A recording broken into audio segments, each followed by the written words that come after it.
We are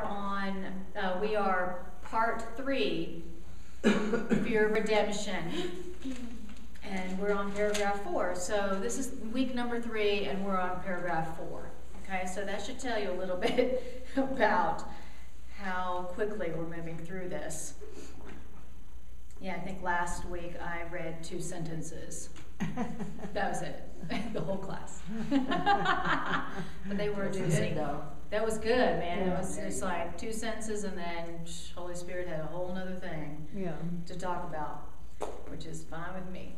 All right, so we're on paragraph 4, and remember, fear of redemption is just about fear of love. You know, we think we're afraid of being alone, and we think we're afraid of our hostility, and we think we're afraid of being sick and not having enough. And we think we're afraid of being abandoned and rejected and not being good enough. And he says that's not what we're really afraid of at all.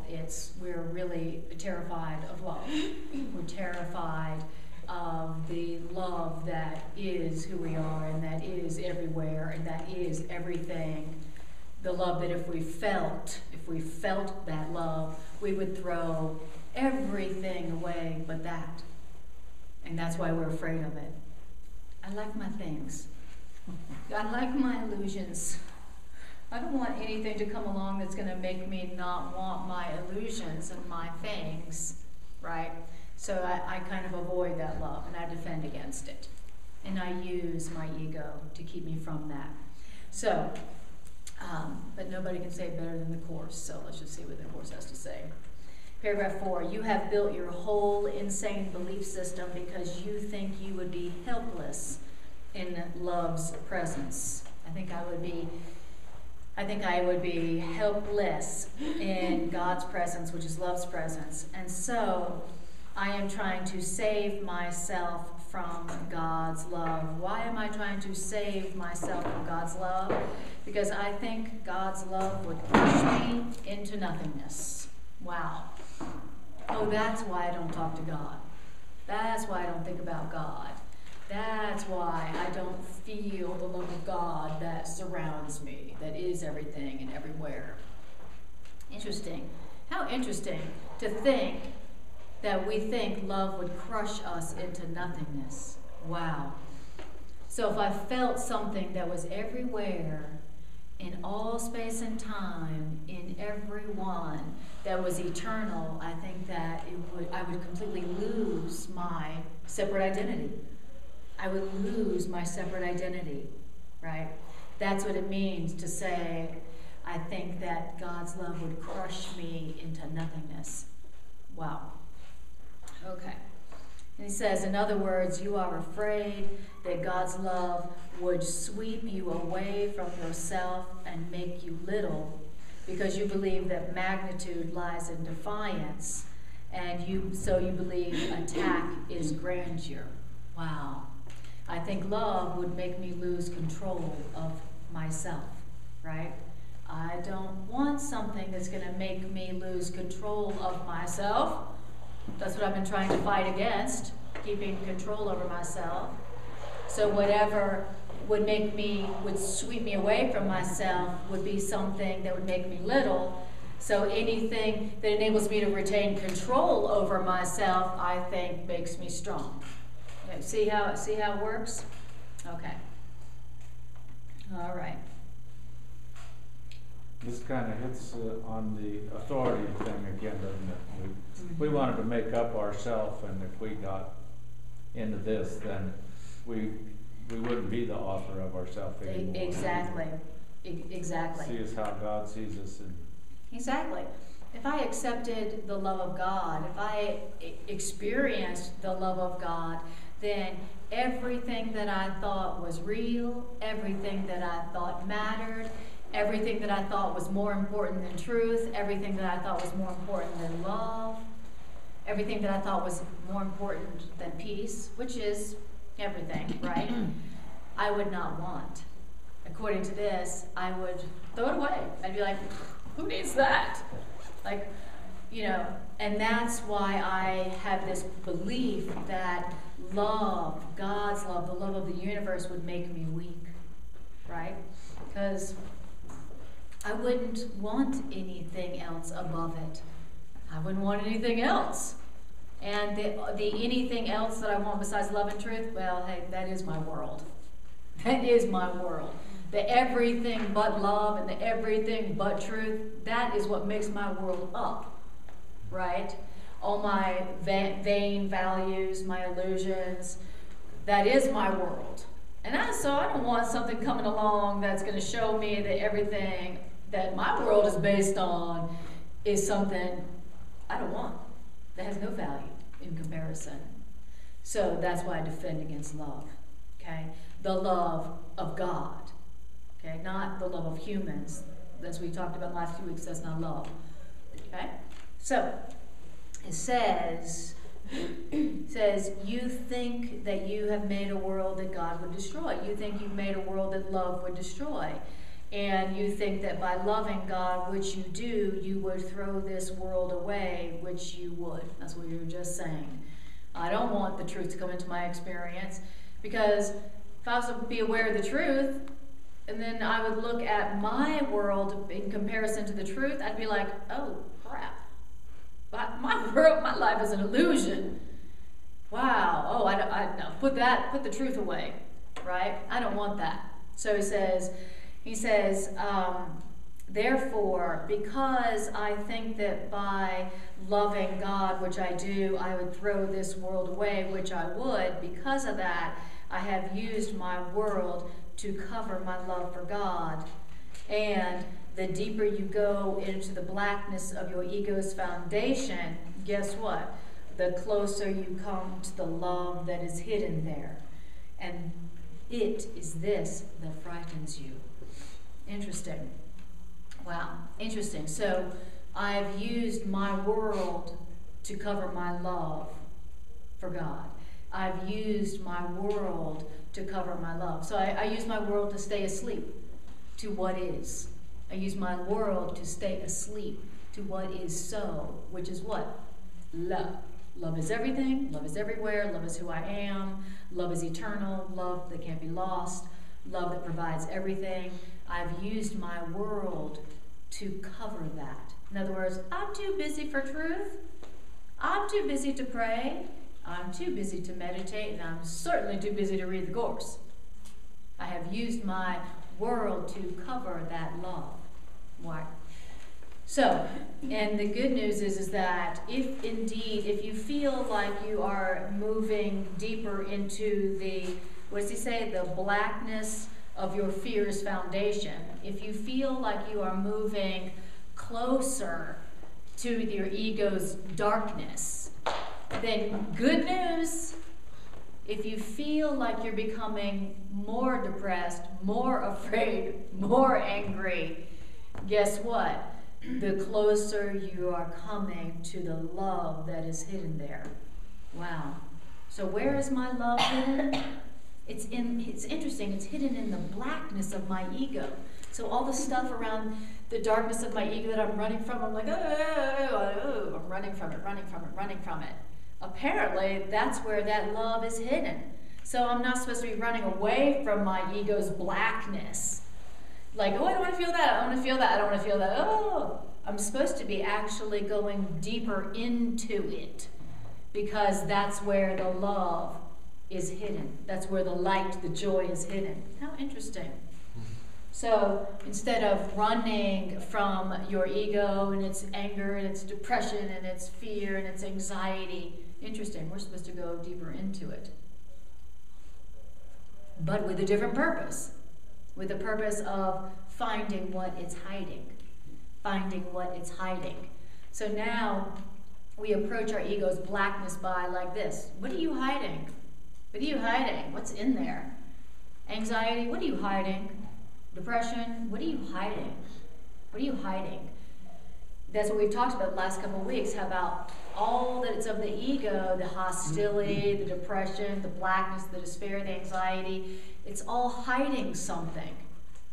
It's all hiding something. It's interesting to reframe your depression, your fear, your anger as a hiding of something. Wow.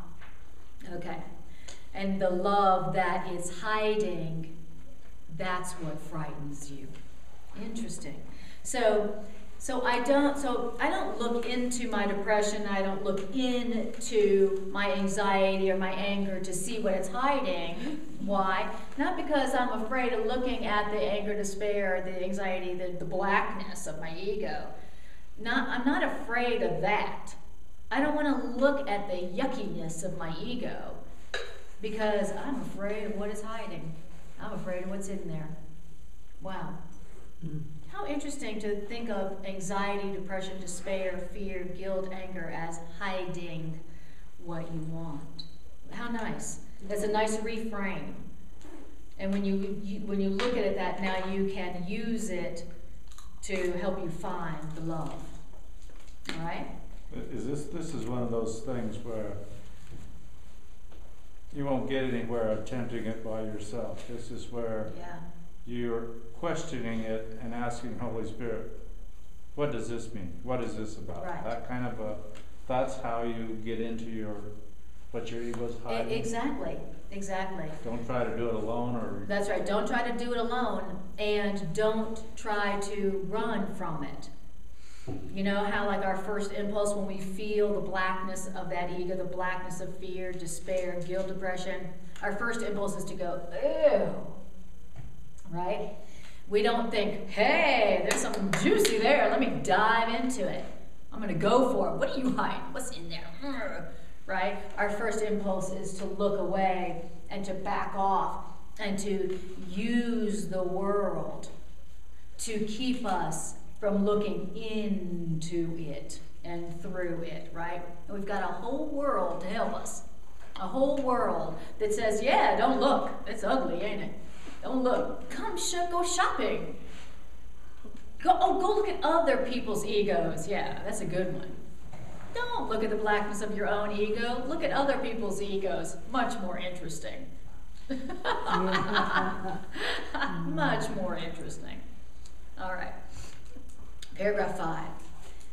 Okay, so instruction-wise from this paragraph, if you are experiencing anything of your ego today, tonight, any of the blackness of your ego, fear, anger, despair, guilt, anything of it, anxiety, make the decision tonight to look into it, go into it, with the purpose of finding out what it's hiding, finding the love that's hidden there, instead of telling yourself stories about it, running from it, avoiding it, or projecting it. Make the decision tonight, I'm going to look into that. That whole depression thing, that whole anxiety thing, the whole poverty thing, the whole physical disability thing, I'm going to look into it tonight. I'm going to look into it instead of away from it.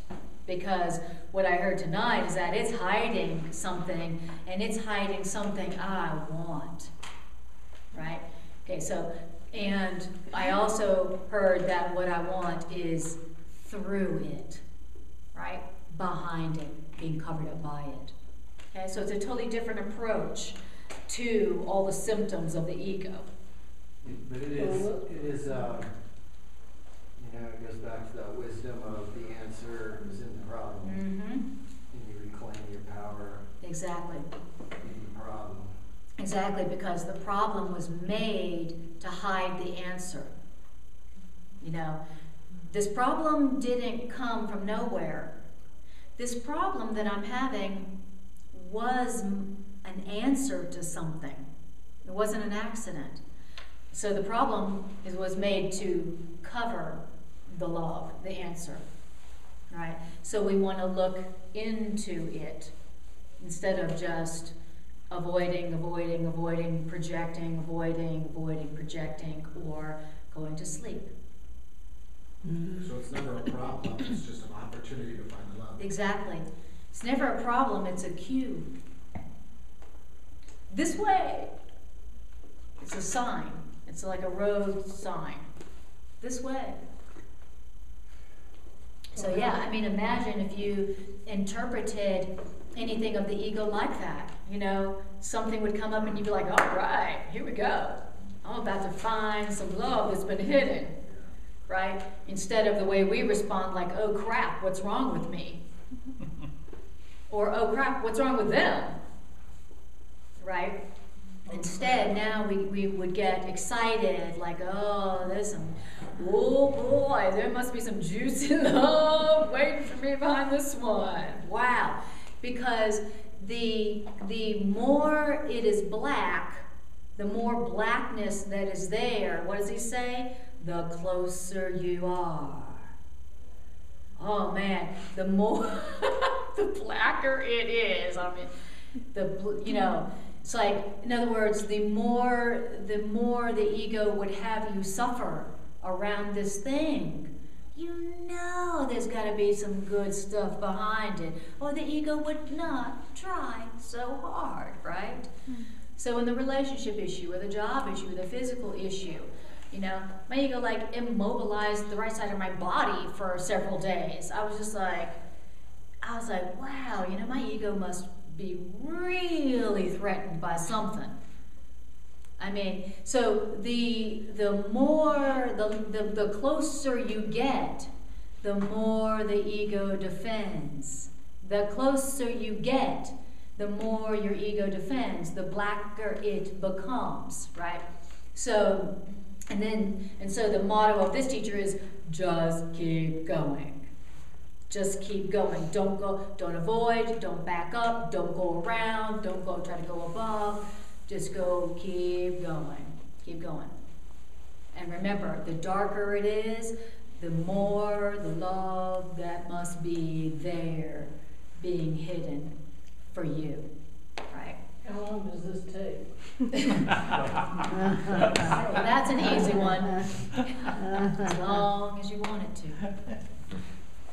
As long as you want it to. And as long as we want to pretend that something else is keeping it from us besides our own fear of it.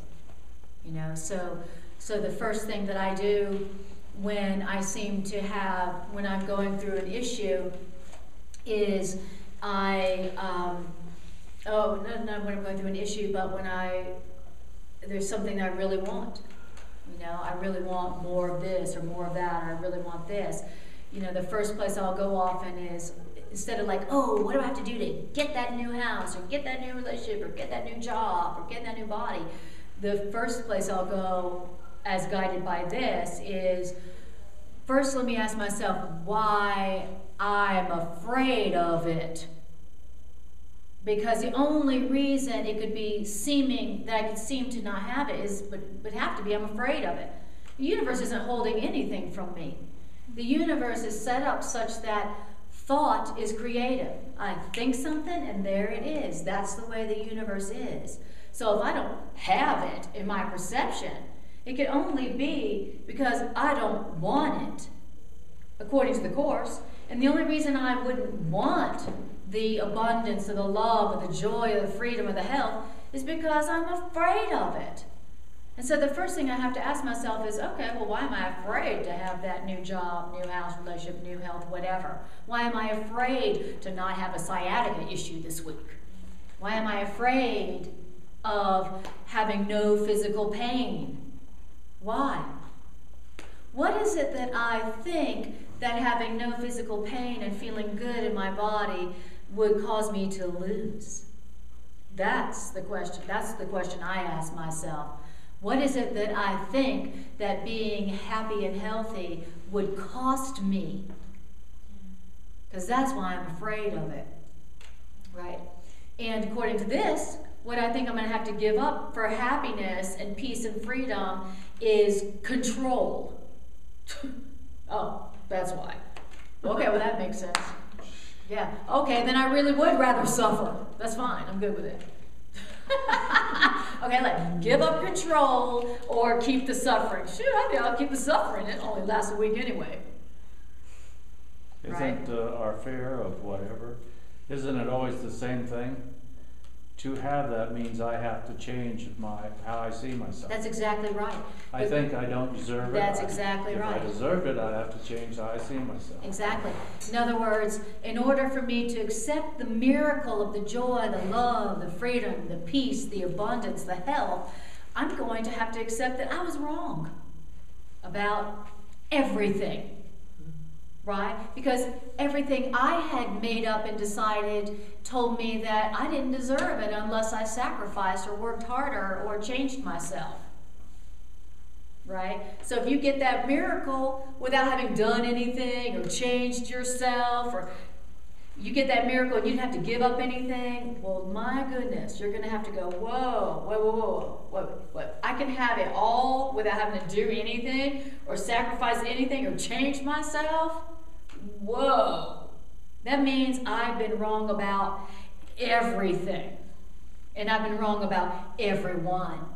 Because I was telling myself that for them to have their love, I was going to have to give something up and change myself. And I was telling them that if they wanted my love, they were going to have to change themselves and give up something. Wow. Okay? And so also, if I had just accepted the happiness and the love that is everywhere, that is everything, then where in my ego's perception is the pain, the guilt that I've used to get what I want from others? Where's my control? Right. Because now you know what my control has been. Look what you're doing to me. Look what you're doing to me. I thought you said you love me. Look what you're doing to me. Right? But if I'm happy and I'm whole and I'm complete and I'm free and I'm abundant, then I have no basis to make anyone feel guilty enough to sacrifice for me and change and give up for me. And I've told myself that was the only way to get love and to get my needs met, was to make other people feel guilty enough to give me what I wanted. So I see where my fear of happiness comes from. If I'm happy, who's going to feel guilty enough to change for me? So screw that. I'll just stay with the suffering, because I know that people will change for me if I'm suffering enough in their presence. And I tell them how much I'm suffering. They go, oh, okay. Right? That's what we've called being in a relationship. Only I had somebody on whom my guilt would work. And they looked right. AKA, I wish I had a relationship. Ooh, ew. Even I wouldn't come back to this class if I wasn't facilitating it. Okay. But you have to ask yourself, why am I afraid of happiness? Why am I afraid of fulfillment? Why am I afraid of my freedom? That's what you have to ask. Because that's the only reason it ain't there. Because it is there. You just don't see it. Because you're afraid of it, because of what you think you're going to have to give up for it. I'm afraid I'll have to give up the control that I think I've had, and the control over others that I think has given me what I wanted and met my needs. Now, it never did. It never did. When I used my control and my guilt to get what I wanted from other people, they may have changed for a minute. They may have been like, okay, I'll try. But it didn't work, right? I still wasn't happy, and then they became dissatisfied and then left, right? So the control that I thought met my needs never, was a total illusion. It's a total illusion. And it's not until I let go because I'm fulfilled that actually I get all my needs met. Okay? All right. Sympathy creates resentment. Yes. Where empathy does not. Right. Exactly. So when I am trying to get sympathy, I don't really get sympathy, I get resentment, which is really attack. But empathy meets my needs. All right. Okay. That was one paragraph. So paragraph 5. You can accept insanity. Why? Because you made it. But you cannot accept love because you did not make it. It's becoming more clear, huh? You can accept a life of suffering and sacrifice because you made it. But accepting a life of freedom, love, and abundance and joy, you can't accept that because you didn't make it, right? You'd have to give up control and be wrong, right, in order to experience. So I love it. So I can accept insanity because I made it. Yeah, it may be insane and crazy, but this is mine. He says, in other words, just in case you didn't get that last sentence, I'm going to say it again in a different way. And that's all this curriculum is, by the way. Every sentence, you could say, well, in case you didn't get what I meant, and then say the next sentence. And in case you didn't get what that meant, read the next sentence. And in case you didn't get that, read the next. That's what this curriculum is. Okay? So he says, you would rather be a slave of the crucifixion than a son of God in redemption. Wow. In other words, I would rather be a slave to sacrifice, aka a relationship, a special relationship, than a child of God who's free. You got that right. Be free and have nobody asking me to sacrifice? Hell no. But have a relationship where I'm being asked to change and give up what I want in order to have somebody else's presence? I'm good with that. That's great. But have freedom where I'm not being asked to sacrifice and also be free? No. Okay? So, wow. So I would rather be a slave to sacrifice than a free child of God. Wow. That's crazy. In other words, I'd rather be a slave to sacrifice than love. Isn't that right? Absolutely. Well, haven't we always learned if it looks too easy, it's not true. Absolutely. Mm-hmm. It comes out easy. That's right. There's something wrong with that. Exactly. And we've learned that love is sacrifice. So what seems to ask sacrifice of us, what seems to ask us to give up who we are and what we want for it, we've learned that that's what love does. That's what we learned. That, hey, you don't get love without giving up something, right? You're not going to get love. You're not going to have love without having to give up something.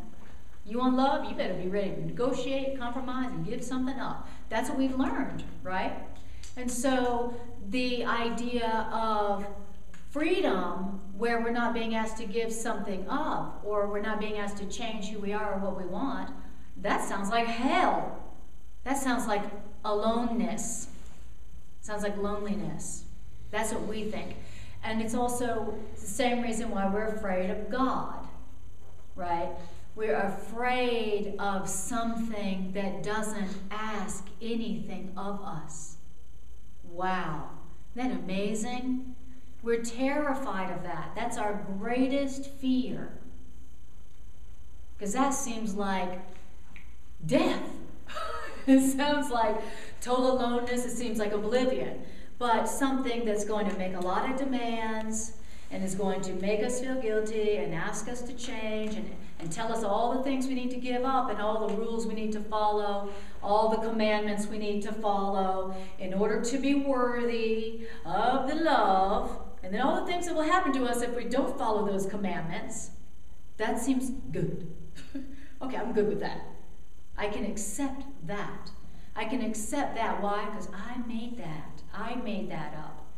I made it up that love demands sacrifice. And so I'm good with that. Conditional love. Conditional love, exactly. I made that up. I made it up that love asks for something and that love makes demands. It's the basis of the human culture, which, and then the human religions which came out of human culture. So our religions are like, here's the laws of God. Here's what God asks of you. Here's what God asks of you to do to be worthy of his love. And if you don't do them, he'll kick your butt. Plagues. Lots of plagues. All kinds of horrible stuff. Now, we can accept that. We are read this from all of our religions. We're read that and we go, oh, sure, okay, oh, okay, all right, okay, okay. How do I follow the rules? Okay. We can accept that. Why? Because that's how we are with each other. We can accept that kind of insanity. We hear from our religions, here's God's commandments, here's his laws. And if you don't follow them, ooh-wee, right? We're like, oh, okay. Instead of going, that's crazy. Instead of going, that's insanity, that a God who is love has all these rules and commandments and demands and sacrifices, and if you don't follow them, then you're going to be sorry. We don't go, that's insanity. That's crazy. That's not a loving God at all.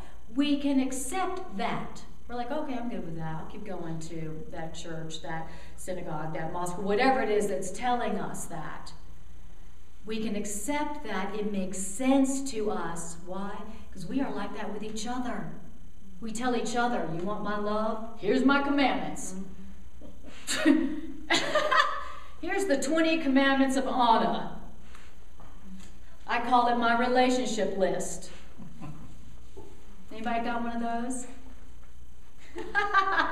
You gotta be this, you gotta be that, you gotta be this, and then you gotta be that. And I need a person who's like this, and then I need a person who's like that. Can you see this? Did I roll it up and put a little nice ribbon around it? And have them sign at the bottom before we go on a date.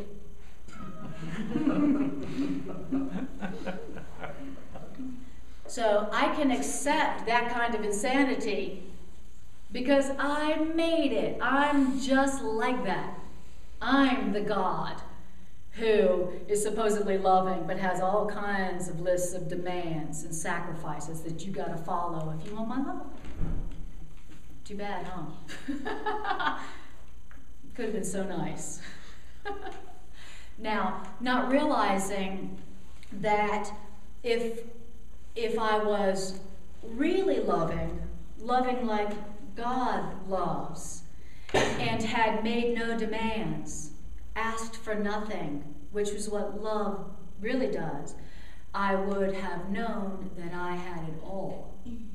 I would have known that I had all the love, all the support, all the joy, all the happiness, all the health, all the freedom, all the abundance. I would have known that I had it all. Whereas behind all my list of demands, all that's behind that is never like, oh, you've met all of my demands. I feel so fabulous forever. Yay. Behind, even if somebody was trying to meet my list of demands and they get most of them, how do I feel afterwards? Not satisfied. I got another one. I got another list. Right? That person doesn't fulfill my list perfectly. I get rid of them. I get another person and another list. So what I got from having all those demands and asking, and then the guilt, was I got more of a sense of lack, more of a sense of incompleteness. Not more like, oh, I feel so fulfilled because somebody loved me enough to meet my demands. Wow. And our ego tells us, if you don't get people to meet your demands in the name of love, you will not have your needs met, and you will not have the relationship you want to have, whether it's family or romantic or business or whatever. That's what our ego tells us. If I don't tell them how I need it, well, I won't have somebody who does what I want. I'll be bereft, I'll be incomplete. And it's really the exact opposite. Wow. All right. Cheery stuff, huh? Very cheery. Very cheery. Put a little sugar on that, please. I'm sorry. Can you see why our egos do not want us to open this book? Doesn't it make sense? Why there might be a tad bit of resistance to read the book. Just a bit. That makes sense? My ego does not want to hear this, okay? So, and my ego has just as much resistance as yours does, let me tell you. You can just ask the people I'm in relationships with. So that's how we see things. All our human love and our relationships are based on need. Right, that's right. And all the ways we found never even met those needs. That's right, made the needs but deeper. But it doesn't want you to see either of those things. That's right. Doesn't want us to see any of A, those that things. doesn't work. B, that you didn't have any needs. Right. And that this other kind of love is just based on, no, I don't have to be there. I'm just here because I enjoy being Exactly. here. Exactly. We can't even understand it. It's back to how we see ourselves. We don't believe anybody would stay with us. They didn't have to. Exactly. We don't think anybody would stay with us if they didn't have to. Exactly. They don't have a need big enough. That's right, exactly. Well, so the alternative is to, instead of trying to make a list of demands that you think would get your needs met, that you then give to others, your children, your mate, your family, your society, your government, you would take your, what the Course calls your illusion of need, your feeling of incompleteness, and you would take that need and you would take it to the source. You would take it to the love, not a person. Mm-hmm. You would take it to the love. And you would go, love, look at this feeling of incompleteness that I have. Look how empty I feel inside. Look how unlovable I feel. Look how unlovable I feel. Look how empty I feel inside, love. Would you please show me the truth and please correct that feeling? Is this true? Am I really that empty inside? Am I really that unlovable? And am I really that valueless? And you take that illusion of incompletion or that illusion of need to the love, and you ask for the correction. You ask for the correction of that belief, of that feeling. And then what happens is it gets corrected. The source of the love goes, thanks for asking. I thought you'd never ask. And corrects it. And then you feel fulfilled. You're like, whoa, I feel fulfilled. I feel good about myself, and ain't nothing happening. I am happy and fulfilled, and ain't nothing happening. Wow, right? Now you begin to have relationships with others for the same reason God created his relationship with you. God created his relationship with you because he's so overflowing. He's so full. He's needed. So someone just give his overflow to. That's how you were created. Now, our relationships will become like that. Will you just hang out with me so I can give you my overflow? How nice would that be?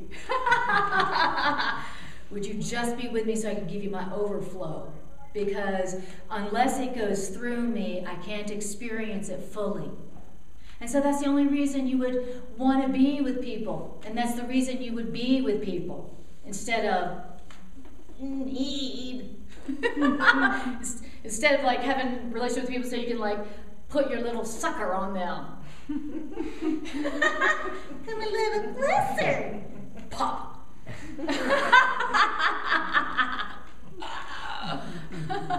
That's That's why we always talk about, like, when you're ending relationships or relationship with your kid, and you have to talk about cutting the cord. That's why. People get close enough and we put our suckers on them. You're mine. Your job is now to meet my needs. Because that's what love is. And then wondering why we're so lonely and so full of grievances and anger and guilt and loneliness. Wow, even when we're with somebody. So I join with you guys tonight in accepting the love of God, and accepting it, that it's there, and using it. That's what I join with you guys in doing tonight. Okay? All right. He says in paragraph 5, you can accept your insanity because you made it, but you can't accept love because you didn't make it, and you can't control it. In other words, you would rather be a slave of crucifixion than a son of God in freedom. In other words, your individual death seems more valuable than your living oneness. Wow. Why is that? Well, that's because what's given you, love, is not so dear as what you made. Wow. Interesting. My individual death is more valuable than my living oneness, right? I'm much more interested in focusing on what you're doing to me and what you're keeping from me than to go and experience the living oneness that I'm experiencing with the universe, right? Who needs that? I'm going to focus on how you're killing me. That's what I'm interested in. That's more valuable to me. What you're taking from me, what you're doing to me, my individual death, much more valuable than my living oneness that really does supply all my needs. So that's all about the perversion of how Christ died to absolve our sins. Oh, it's the perfect metaphor for the ego's version of love. The ego's like, see what love asks of you. If you loved the God as much as Jesus did, look what happened. That's what would happen to you. It's Christ, of Christ, or versus Christ-like. Exactly. You're in awe of this, of a there's a separation. Exactly. Yeah, the crucifixion was the ego's ultimate attempt to turn you off to God forever. That was a pretty good shot. Pretty good, man. Pretty good. Ego's pretty ingenious, no doubt about it. You got to hand it to the ego. Pretty ingenious, because that was the ego's way of going, love does ask for sacrifice. Look what love, God, the ultimate love, asked of his favorite child, right? And so if God loved you that much and you loved God that much, look what would happen to you. Well, no wonder we're scared. No wonder we're terrified of God. No wonder. And so out of our terror of God, we did one of two things, the Course says. We either became an atheist, even if we were a religionist. We became an atheist, or we went into a belief system or a religion that had us like trying to please God. Oh God, please don't mess me up. What are your commandments? Okay. Fear God. What? Fear. Yeah, fear God. So we either became an atheist, or we went and became a martyr. So if you are afraid of God, those are your two options, right? And so the atheist is like, shoot, I don't even know if God exists. I need God. What God? I don't need God. I don't even know if God's real. Can't see him. I need God. I never think of God. God ain't the answer. God ain't the problem. Okay, the atheist or the martyr. You know, the more I suffer and the more I sacrifice, the more God is pleased and will bless me. Wow. If you're afraid of God, which we know we are. Because if you don't talk to God very often, you're afraid of Him. If you don't see God as the answer, if God isn't the thing you turn to, you're afraid of God, right? So, but he's like, I'm not afraid of God, I just don't never think about Him. Don't need Him. All right.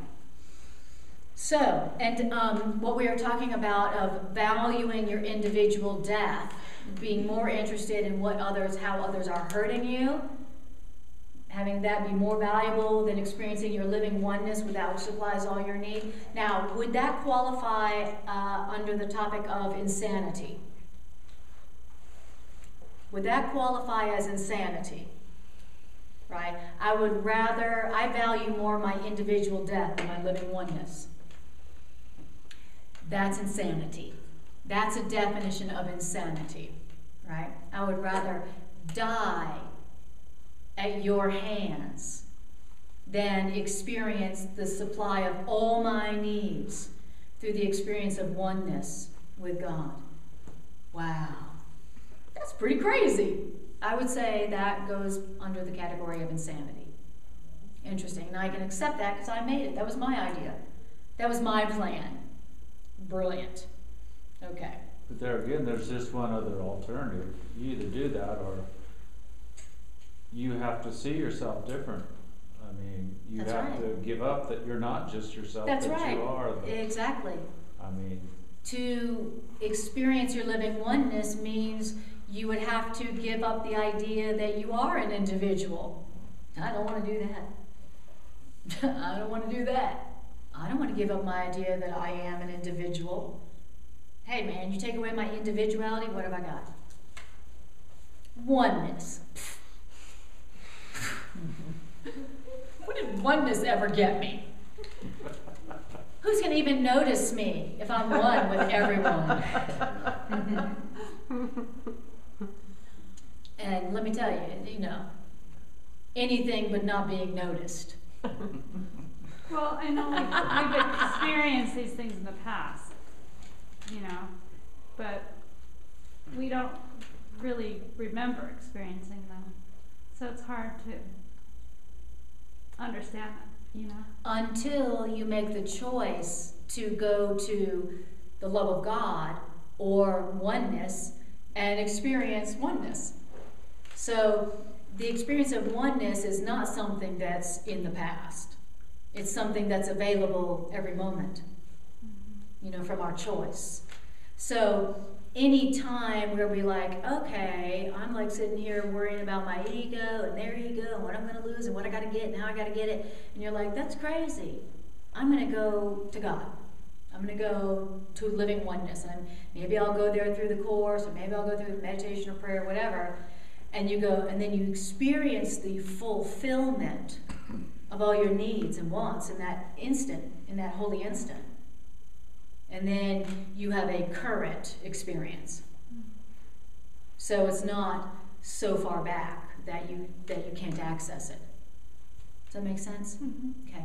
but even that, though it's a wonderful thing, the way we really keep it to an instant, it must frighten us as well as kind of overwhelm us with fulfillment, That's right. Or we'd stay there longer, That's right. Oneness and fulfillment are basically the same thing. And it is my ego's greatest terror. My ego's just like, wow, where am I? The ego experiences it as the void. Our fear of the void is our ego's fear of oneness. Because to the ego, that's obliteration. And so to say, I want to experience the love of God is to say, I want to experience oneness. Because that's what God is. God is not a guy in the sky. God is a living oneness. What is God? A living oneness. It's a oneness and it's alive. That's God. It's a living, loving oneness, not a guy who's mean, who's concerned about what you wear on Sunday. And vengeful. And you mean vengeful. Vengeful. Wow. I mean, the God of our religions is crueler than I can dream of being to my own child, and I'm a human. You know, I can't, it's like, whoa, I would never do that to my child, even if she was horrible. And I'm human. What about God? You know, he's supposed to be like all loving and this, you know, mighty creator of the universe. And I would never do that to my child. And I only have the micro love of a human. So, you know, that's when I really knew that the whole concept of God that we had learned from our past had to be wrong. So when I had a child, I was like, no way. I would never do that to my children. You know. So he says, your individual death seems more valuable than your living oneness, because what is given you is not so dear as what you made. In other words, you are more afraid of God than of your ego. And if you're more afraid of God than your ego, love or God cannot enter where it's not welcome.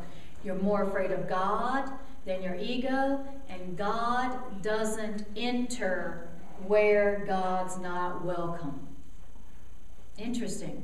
Where does God come? Where he's welcomed. Unlike the ego, who doesn't give a crap whether you've invited it or not. God, like love, love waits on welcome, not on time.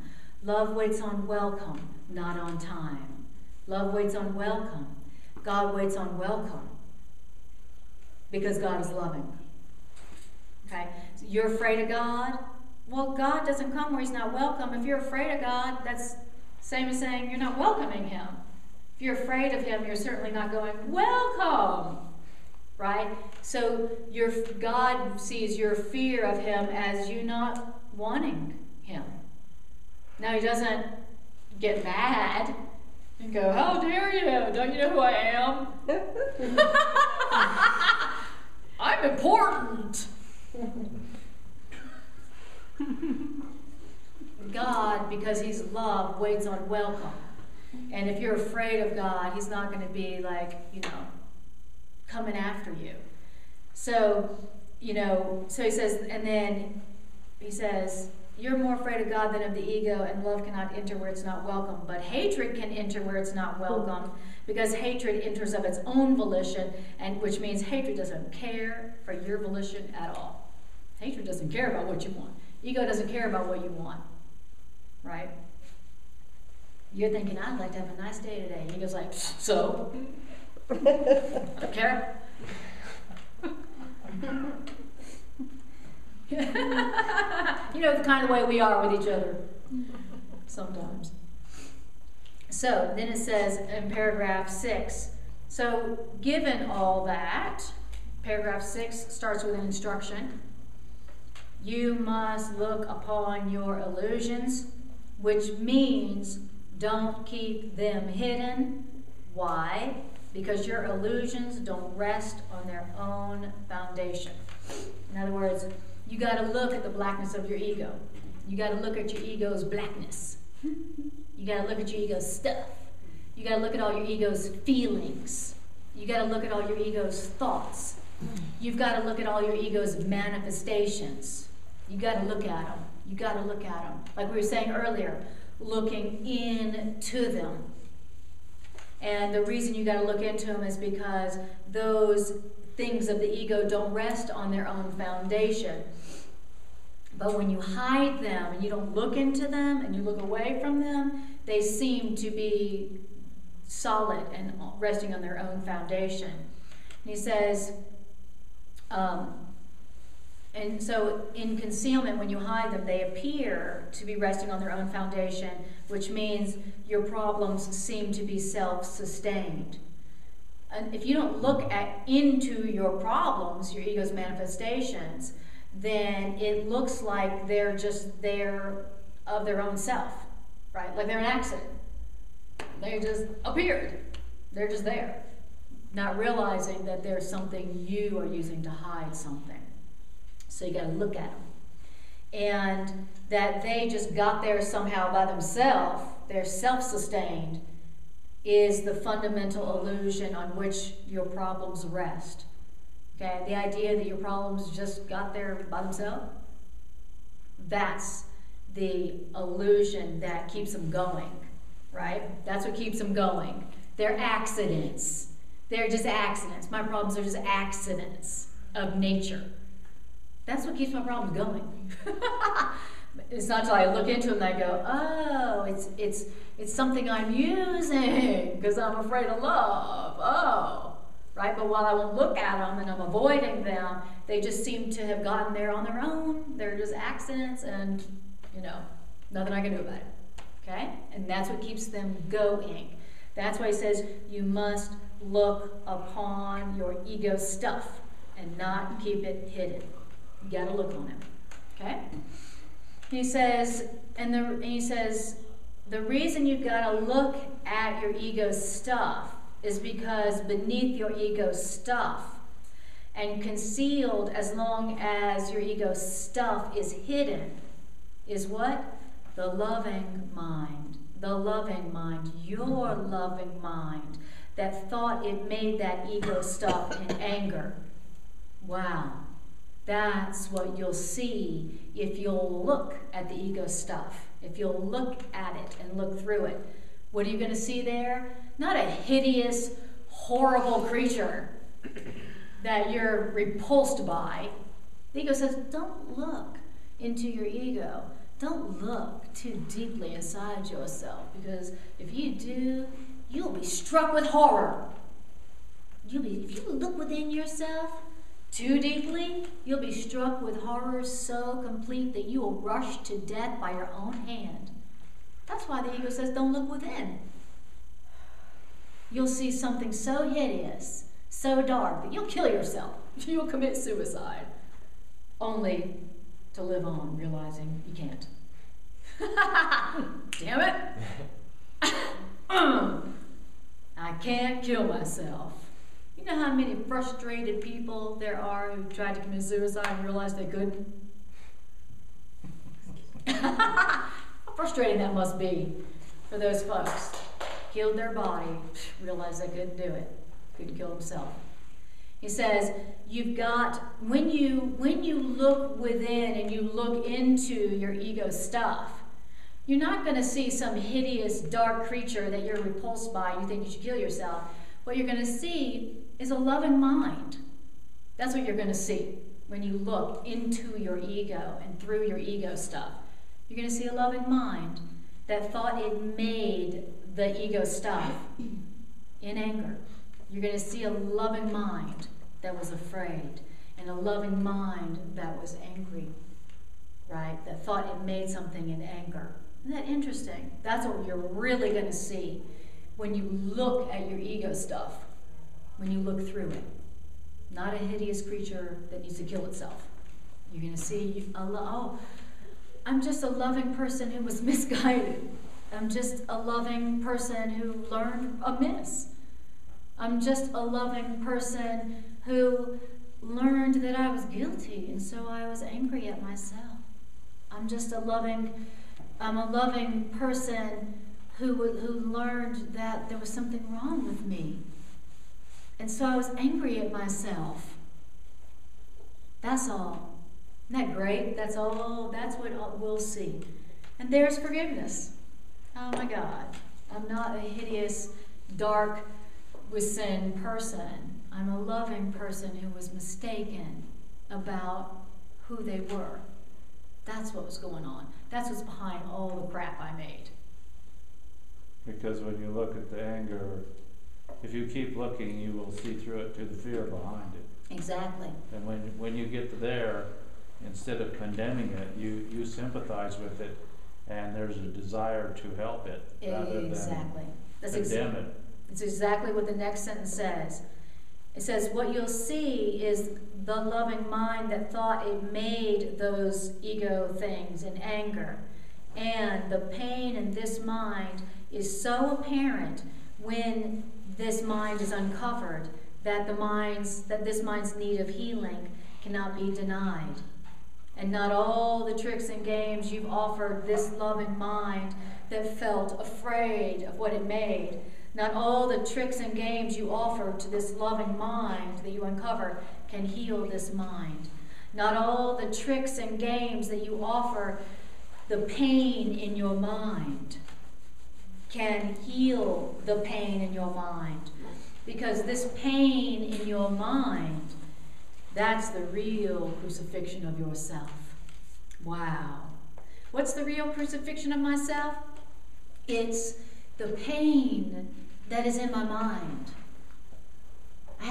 When you get through all the ego stuff, the hostility, the anger, the grievances, the shame, the guilt, and you get down in all the crap you did out of your shame, all the stupid stuff you did, all the ways you've hurt yourself and all the ways you've hurt other people out of your shame and your fear and your anger and your guilt, and you get all the way down beneath that, what do you find? A mind that is in pain. A loving mind that's in pain. That's what's there. And that's the real crucifixion of us. That's us. That's us trying to kill ourselves. That's us trying to hurt ourselves and punish ourselves. The pain that's in our mind. And not all the tricks and games that we offer our mind in pain can heal the pain in our mind. And boy, we got a lot of tricks and games we offer. We offer our mind to heal it from its pain, don't we? Oh boy. Oh, we have a whole world of tricks and games. That's what the world is. It's a universe of tricks and games that we offer to our mind to heal its pain. You know, and it usually goes under the categories of power, fame, money, physical pleasure, and specialness. Everything we offer to our minds in pain basically will fall under one of those categories. So, metaphysical game, this mind that we find in there is the unconscious mind that is listening to the ego. Yeah. Yes. That's great. The unconscious mind that is split. Yes. And tending to listen to the ego as opposed to the Holy Spirit. Exactly. Thank you for that. The mind that's in pain, the loving mind that's in pain because of what it thought it did. That's the unconscious mind, right? That's the unconscious mind. And so as we look at our ego stuff, we're basically looking into our subconscious, our unconscious mind. And to look into your unconscious or your subconscious mind, you do go through layers like this, layers. And as you go down through those layers, it does get darker. You know, that's why, like, you know, psychoanalysis and sometimes the Course too, like, as you start looking deeper into your subconscious mind, you go, ew, right?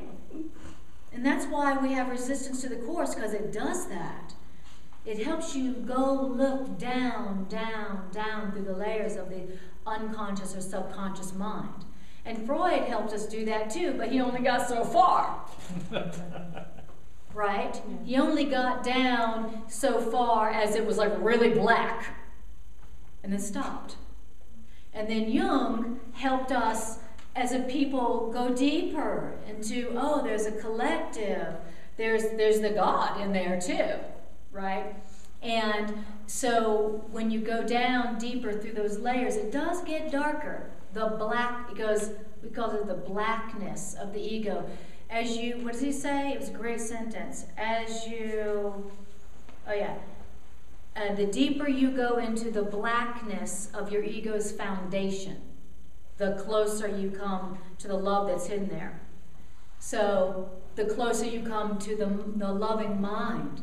So whereas Freud thought that the subconscious mind was black, blackness, what we realize, what's really true is that what's underneath that is a loving mind that's in pain because of what it thought it did, what it thinks it did. Wow, that's, and what I think I did, and the pain of what I think I did, that's the real crucifixion of us. That's my mistake, right? I didn't do anything. You didn't do anything. When you get down all the way through the layers of your ego, your guilt, your hostility, your shame, so much shame and guilt and anger, you get to your mind and you realize, oh, I didn't do anything. I didn't do anything. I'm a loving being. I'm loving. That's all I really want is love. I just want to receive love and I just want to give love. And that's what you get to, and that's the real you. And anything you do to try to assuage the pain in your mind over what you think you did is not gonna help. It just makes it worse. It just makes it worse. Is this the part where a Course talks about where you thought you left God, yeah. But guess what? You can't. And exactly. And also, there's a line in the Course where the teacher goes, "What is it that you think you've done that you're willing to fall down on the ground lower than the stones? What is it you think you did?" And he's wanting, it's like, because remember, like underneath all the ego is a loving mind that thinks that it did something and it's in pain about what it thought it did. And so it's a great question when you're going through a problem and an issue and you're suffering. The Course says that suffering is you're punishing yourself. It's a trick and a game you're offering your mind to heal its pain. And so instead of offering your mind tricks and games to handle the pain in your mind, you should ask yourself, what is it you think you did that you feel so guilty about? What do you think you did? And when you ask yourself that question, honestly, you'll be like,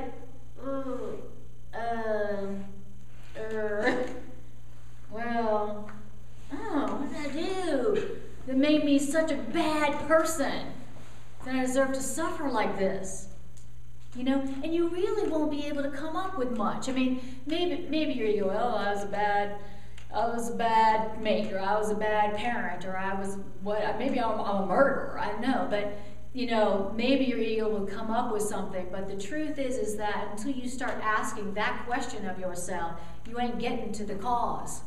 What do you think you did that you deserve to suffer like that? What do you think you did that you deserve to be poor the rest of your life?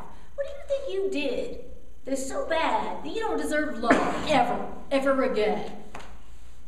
You need to ask yourself that question. Then you will be getting down through the layers. And if you were to ask yourself that question enough, you would get to the fact that, hey, all you are is a loving mind that thought it did something when it was angry. Right?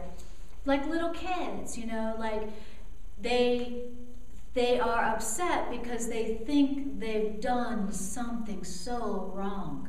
And it's not until the parent goes, "You didn't do anything. I know you threw that tantrum and you kicked and screamed and yelled. You didn't do nothing." Right? But the little kid doesn't know, they don't know. They haven't done anything. Right? They think that when they were angry, that they changed the universe and they hurt others.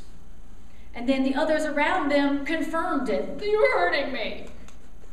And so the child, who's really a loving creature, totally loving, lovable creature, now has pain in their mind because they think they hurt others in their anger. When they were throwing their tantrum, they think that they've done damage. And so then the adults around them didn't tell them, you didn't do anything. You can't change the universe just because you throw a tantrum.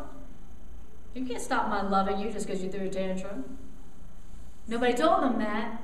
And so the little kids now have pain in their mind about what they must have done. It was so horrible when they were angry, when they were frustrated. And that's us.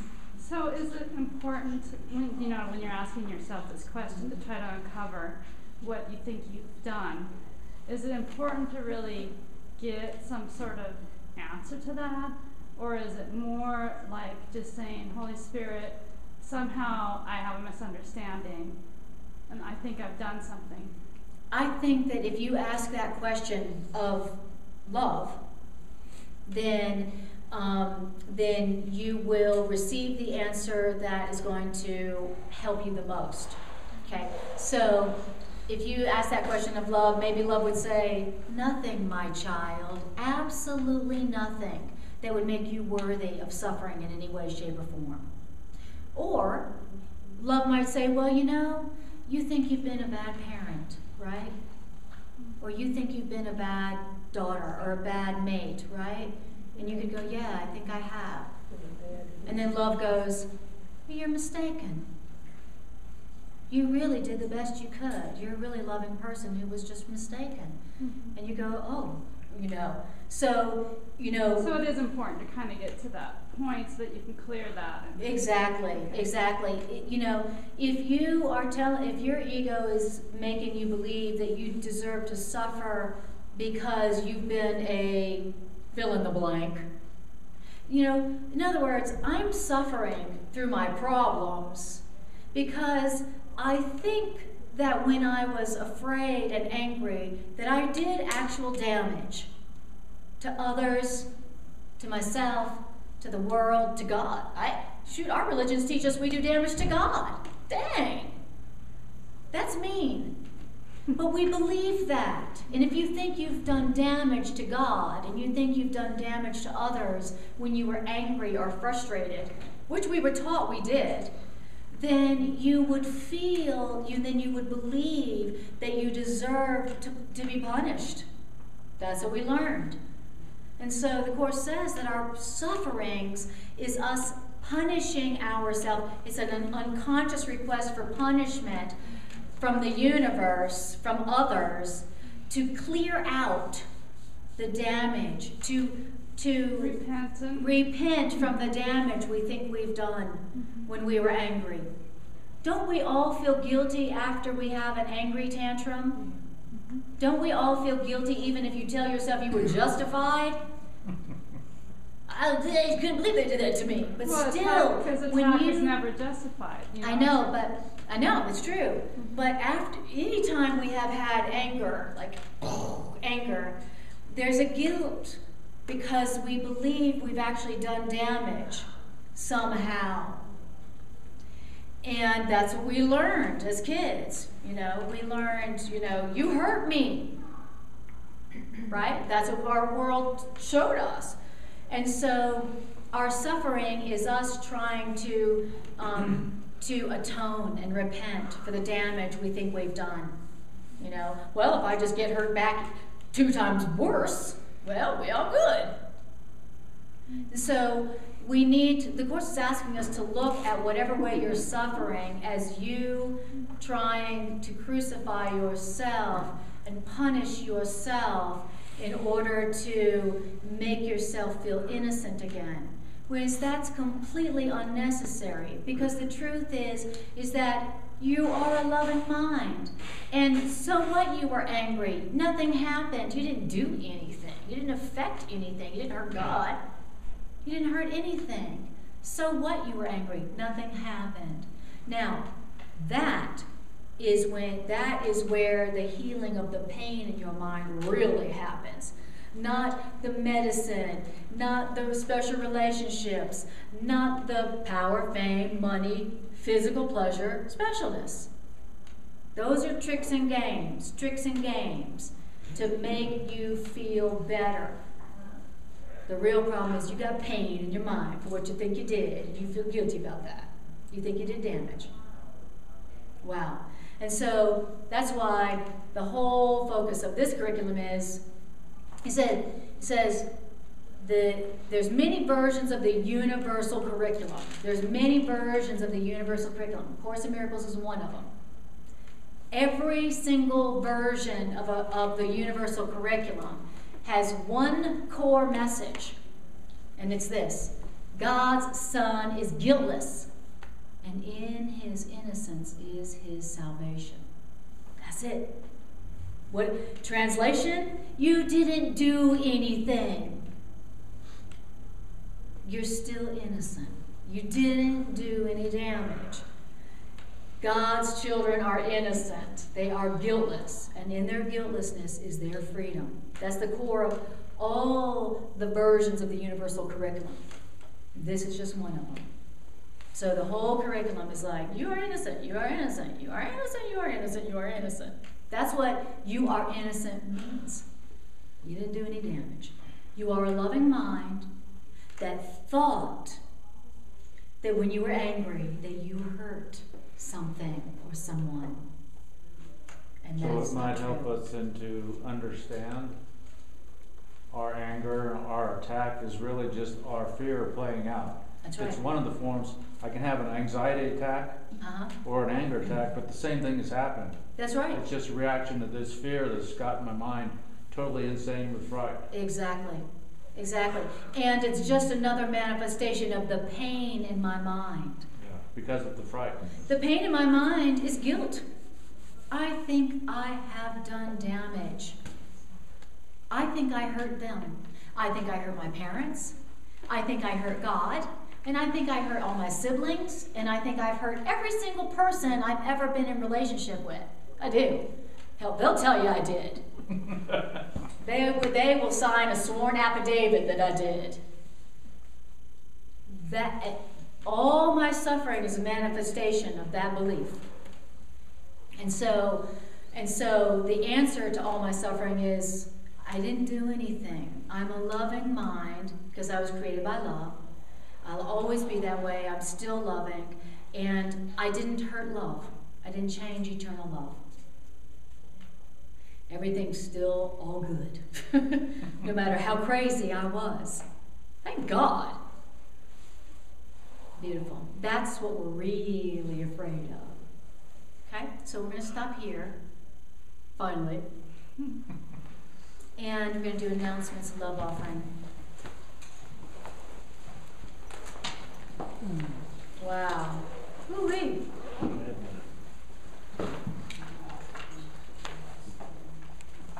All right, so announcements. I have CDs on the piano where I'm just reading chorus to music. It's the original edition.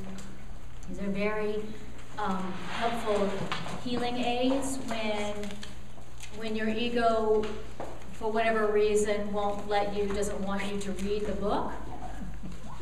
And the ego won't let you remember what the course said. They're really helpful. You just pop them in and you're like, okay? Helpful for going to sleep. Helpful for waking up if you have an ego like me where the ego is sitting on your chest waiting for you when you wake up. I don't know that's my ego's favorite time. Good morning. Mine too. Just in case you forgot about what you need to worry about. Yeah, that's for you. I'm just like, thank you, click.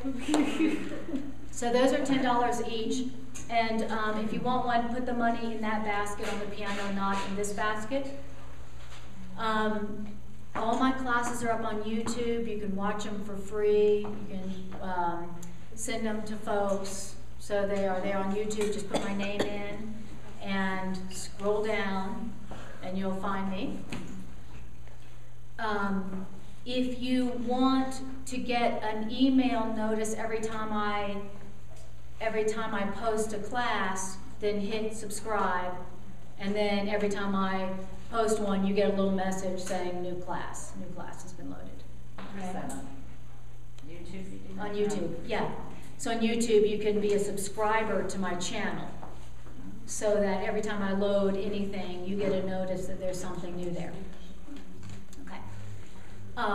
Also, if you want more information on my holistic counseling practice, then you can go to annakajawa.com and find out about my counseling practice. And I do a lot of phone work for people around the country and around the world, so just know that it's something that people can partake of wherever they are. Okay? All right. Okay.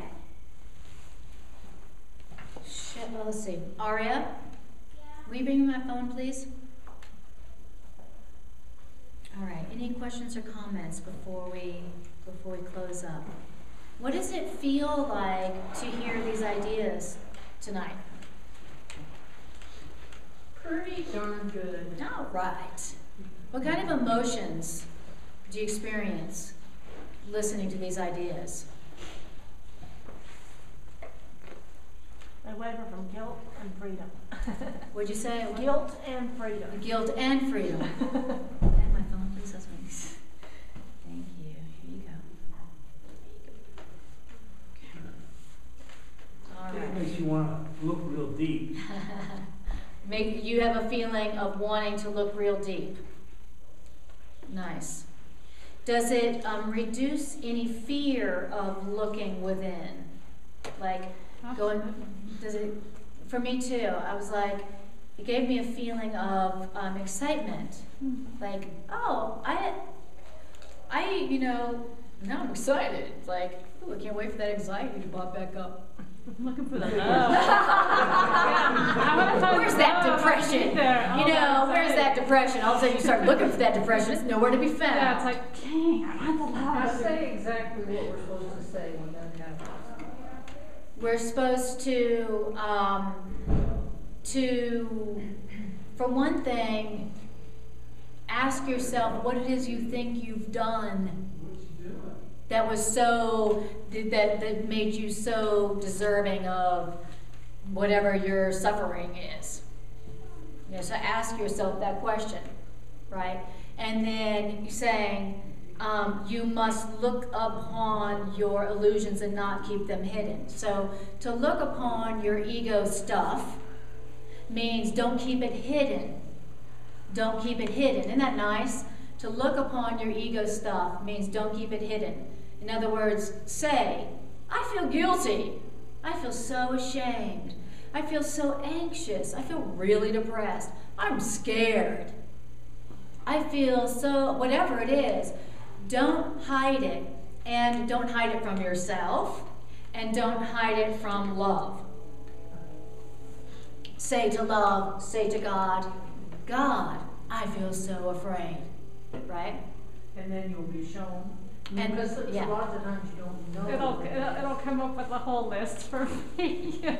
You did this, you did this, you did Right. this, you think you did this. Right, that's a good list to take. Yeah. Because after you get to the end of your list, you'll be like, that's insane.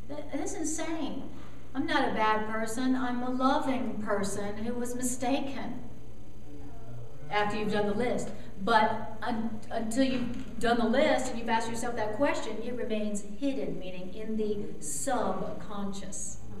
Subconscious mind is where you've hidden your erroneous guilt.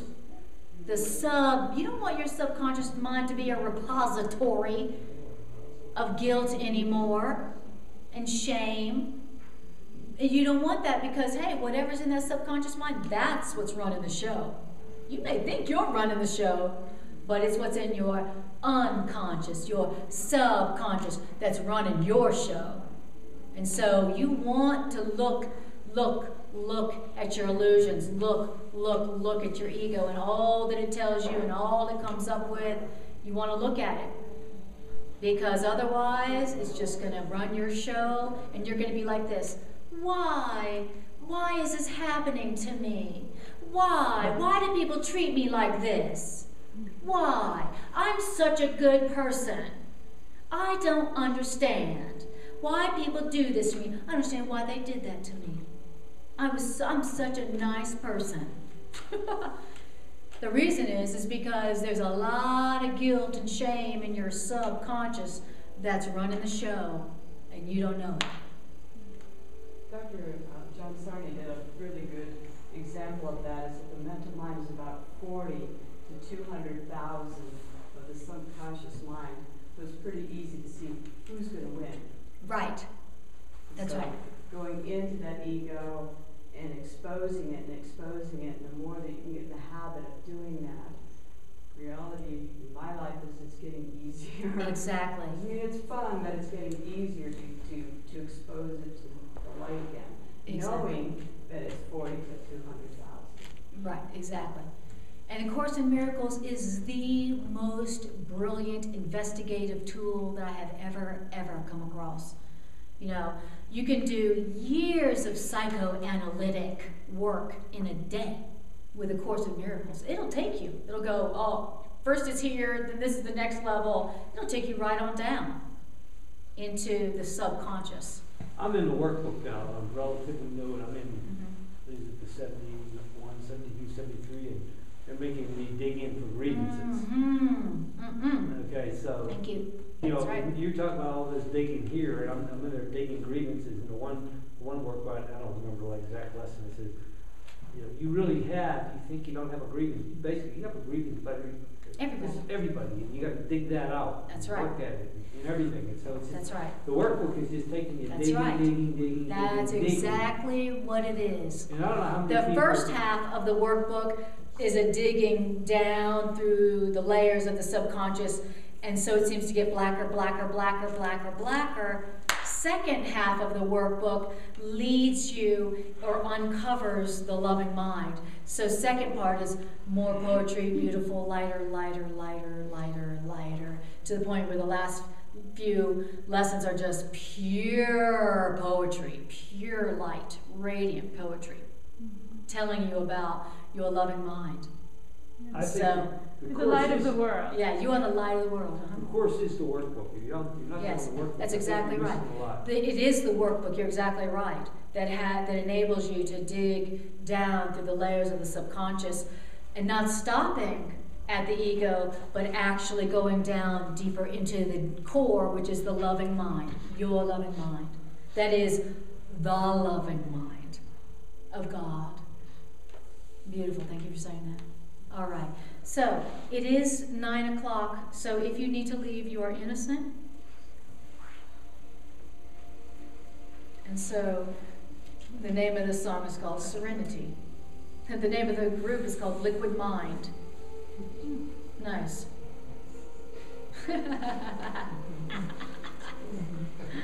All right. So let's just take a couple, close your eyes and just breathe.